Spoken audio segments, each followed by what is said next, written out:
Thank you very much, Andy. Yep. The chaps in question are my colleagues Antoine Rouchenet and Kenny McFadgen, who conducted historic building recording and monitoring during some limited downtakings at the Category A listed Playhouse Theatre on Greenside Place at the top of Leith Walk. And there is the frontage. So it was designed by the Glaswegian-born theatre architect, John Fairweather, in the 1920s, as a purpose-built super theatre or variety theatre, a theatre cinema.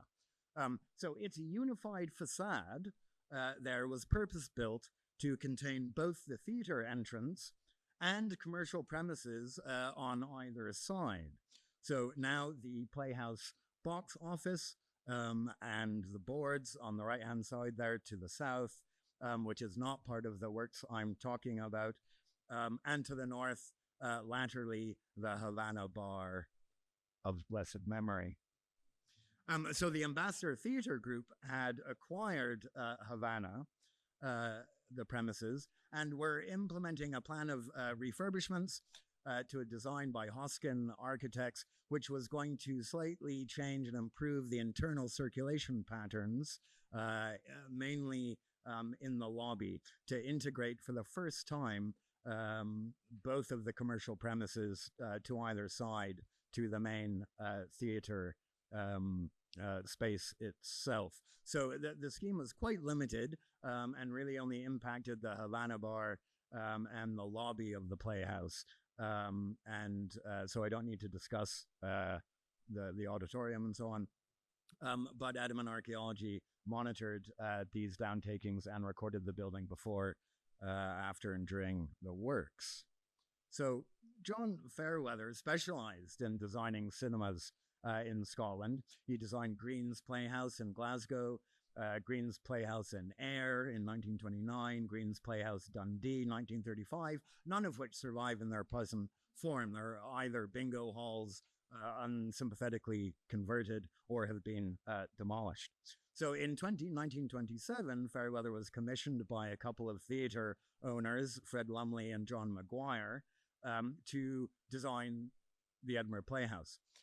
He was sent to the United States to view some of the popular American super cinemas, and he really fell in love with the Roxy Theatre in New York there, which was at the time the most expensive and one of the grandest theatres ever built, and we think that the Playhouse is influenced by that kind of a vibe.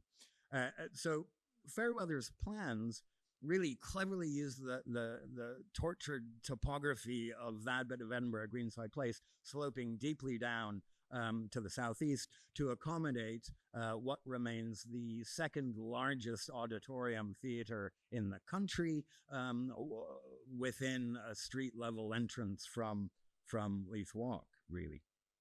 So the interior scheme is lavish, with a mixed Rococo and classical influences, including Ionic pilasters, the coffered ceilings at the top there, a lot of stained glass everywhere, and ornate bay leaf cornices and moldings. And the lobby, of which this is a view, contained two pay boxes or ticket boxes, symmetrically placed opposite each other. Now, the design called for slapping through this wall for a new entrance, and so this pay blocks had to be removed. So of course we recorded it in some detail before that happened. Now, so what you can see there is mostly, although not entirely, the original 1929 pay box, which we've recorded, and it remains a sort of iconic symbol of the institution as a whole. It's a three-bayed facade with narrow decorative columns rising up to a very simple sort of architrave. Now, this timber work is not 100% original, but the majority of it is original. The glass, the glazing, is a later replacement, and it would have originally had a mesh or a grill for the ticket seller to engage with the members of the public. It's made of either mahogany or possibly ebonized wood. One of the side bays there is actually a cunningly concealed door for the staff member to go in and out of, and the whole structure sits within a recess in the fabric of the walls of the building itself. And internally, so there we go. Those elegant columns with sort of degraded Tuscan sort of order capitals.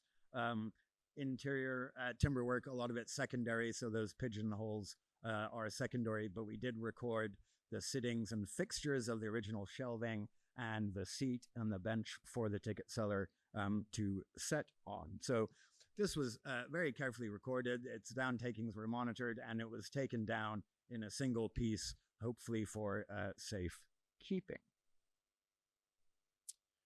So the commercial premises on either side of that unified facade, part of the original design, but there is no internal communication between those two commercial premises and the main body of the theatre, even though that's not what it looks like from the outside.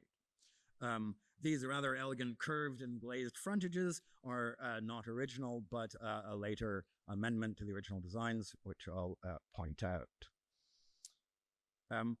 So these premises, this is a detail of Fairweather's plans there, are a main shop area and a sort of back room, which was furnished with a fireplace, relic staircases, which are no longer there, and a peculiar sort of mezzanine area, which led up to the display window, which was used in early phases for displaying goods and so on. We'll see that a little bit later on.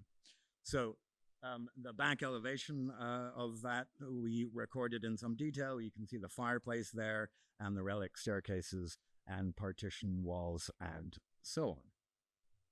So up until 1935, those premises were occupied by a clothing store. Yep, so we're looking on the left there, and you can see that beautiful wedding dress in the display window. So typical commercial premises.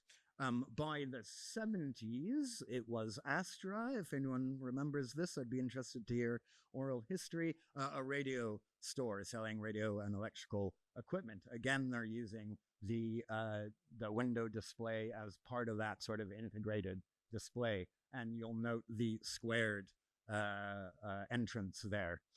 So part of the original design still.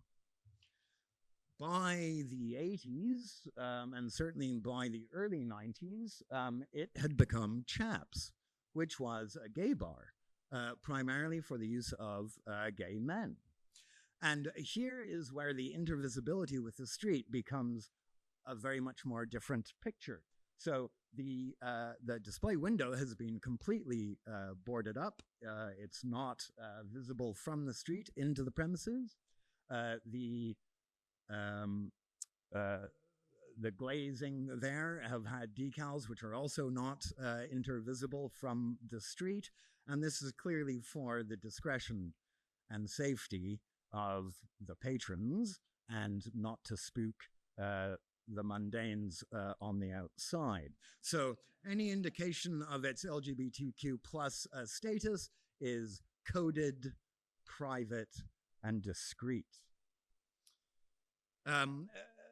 It has a bit of a refurbishment, so in a slightly later phase, it's still Chaps, but those windows have now been opened up, and the intervisibility begins to increase with the streetscape. By the early 90s, it becomes Habana Bar, in which the display window is fully exposed, in which dancing revelers were quite often to be seen, especially at night, and certainly during Pride Month, it is defiantly and proudly visible in terms of the streetscape. Now, so of course, those changes in intervisibility seem to be a fairly straightforward materialization of the changing nature of the queer community in late 20th and early 21st century Scotland, from discretion to unabashed visibility. The areas, of course, within the Pink Triangle, and in fact, the Playhouse Theatre was the first venue that the red ribbons of HIV and AIDS awareness were distributed on the 5th of July 1992 during an Erasure concert.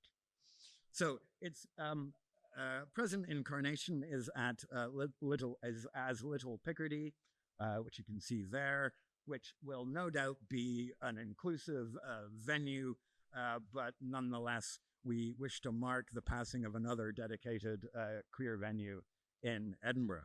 So the Playhouse itself, which opened on the 2 p.m. on Monday, the 12th of August, 1929, with a screening of The Doctor's Secret, which was an adaptation of J.M. Barrie's story Half an Hour, is in itself nationally important, and the pay box, which we've recorded, is an iconic aspect of it.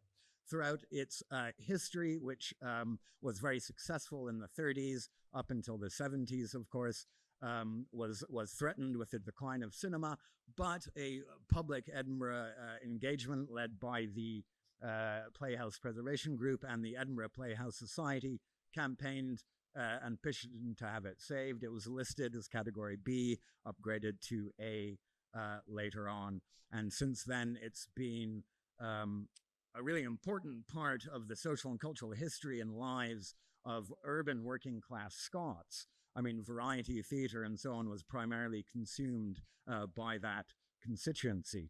And by the 30s, you know, many Scots visited the cinema at least once a week. And even the unemployed, you know, could go because of the cheap ticket prices. The Playhouse also had a billiard hall and a tea room, so it acted as a social hub as well. So I think it's nationally important for that history.